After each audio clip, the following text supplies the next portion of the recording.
कंचन के बेटे ऋषि की शादी कहीं नहीं हो रही थी। एक तो ऋषि मोटा, ऊपर से कमाई भी कोई खास नहीं। लेकिन कंचन को तो शौक था मॉडर्न बहू लाने का, और उसे एक दिन ऐसी लड़की मिल भी जाती है। हमें तो आपका ऋषि बहुत पसंद है, लेकिन मैं आपको साफ साफ बता देती हूँ, मेरी बेटी के शौक थोड़े से अलग है बहन जी। अरे बहन, हमें सब पसंद है। आपकी प्रियंका जैसी लड़की की तलाश मुझे कब से थी। जींस पहनकर अंग्रेजी में गिटर पिटर बोला करे। अरे बहन जरा सुन तो लो, मेरी बेटी के शौक क्या क्या है। अरे नहीं नहीं बहन, बस लड़की को देख लिया तो सब कुछ देख लिया। आप ना शादी की तैयारी करो, और वो जरा सामान की लिस्ट भी दी है ना मैंने। हाँ बहन जी, सारा सामान शादी से एक दिन पहले ही आपके दरवाजे आ जाएगा। मजा आ गया, मजा आ गया। अब तो बस आप शादी की तैयारी करो। प्रियंका के माता पिता के जाने के बाद कंचन का पति उससे कहता है, अरे भाग्यवान, तुम तो कुछ ज्यादा ही जल्दी दिखा रही थी शादी की। अरे बोलने तो देती, लड़की की माँ क्या बोलना चाह रही थी। अरे आप चुप रहिए जी, कुछ पता भी है आपको, बस मुफ्त में बोले जा रहे हैं। मेरी दोस्त शशि की बहू देखी, लंबी पतली और पढ़ी लिखी, हजारों में कमाई और संस्कारी भी।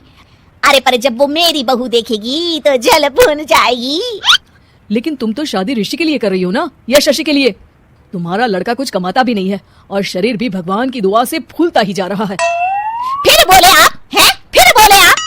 मैंने कहा ना, प्रियंका जैसी जींस पहनकर अंग्रेजी झाड़ने वाली बहू किस्मत वालों को ही मिलती है। चुप रहिए आप। पति के लाख कहने पर भी कंचन ऋषि की शादी प्रियंका से करवा देती है। लेकिन प्रियंका जैसे ही घर में आती है, वैसे ही जोर जोर से चिल्लाकर नाचने लगती है। आज मेरे यार की शादी है, आज मेरे यार की शादी है। अरे नाचो मां नाचो।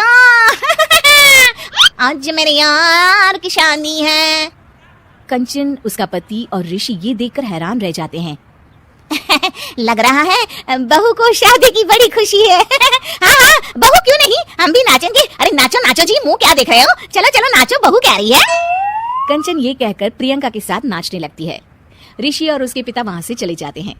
अगले दिन कंचन अपनी सहेलियों को प्रियंका से मिलवाने के लिए घर बुलाती है, जहाँ शशि भी आती है। अरे शशि, कैसी हो?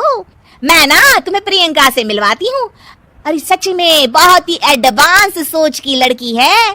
कितने मॉडर्न ख्यालात है उसके, पता है तुम्हें? अरे हाँ कंचन, जरूर। बच्चों की शादी अच्छी ही होनी चाहिए, और वैसे भी तुझे तो शुरू से ही ऊंचे ख्याल की बहू चाहिए थी। तभी कंचन की सहेली कहती है, अरे कंचन बुलाओ ना प्रियंका को, हम भी मिल ले। अरे बहू प्रियंका, जरा बाहर तो आना। कई बार आवाज देने के बाद भी प्रियंका बाहर नहीं आती है, तो कंचन को बुरा लग जाता है। वो उसे लेकर बाहर आती है, लेकिन ये क्या, प्रियंका लड़खड़ाती हुई बाहर आती है और उसके हाथ में शराब की बोतल होती है। हालांकि शराब पीना स्वास्थ्य के लिए हानिकारक होता है, और ये हमारी किडनी के लिए बहुत ही खतरनाक है। लेकिन कंचन की बहू प्रियंका पूरे नशे में होती है। अरे इतने सारे लोग। ये कहकर वो शशि के पास जाती है। आंटी जी, पत्ते खेलेंगी, पत्ते। अरे दूर हो, दूर हो, तुम्हारे मुंह से तो शराब की बदबू आ रही है। अरे कंचन, माना तुम्हें मॉडर्न बहू चाहिए, लेकिन आधुनिकता का मतलब ये तो नहीं ना। बुरा ना मानना कंचन, तुम्हें पता था कि तुम्हारे बेटे की कमाई और शरीर दोनों ही ठीक नहीं है, तो तुम्हें उसी हिसाब की लड़की से शादी करवानी चाहिए थी। ऐसा कहकर सभी औरतें वहां से चली जाती है। तभी प्रियंका की माँ कंचन के घर आती है। अरे बहन जी, बड़ी चालाक निकली आप तो। बिना बताए अपनी पियक्कड़ बेटी मेरे लायक बेटे के गले में बांध दी। आय हाय, बड़ी आई बिना बताए।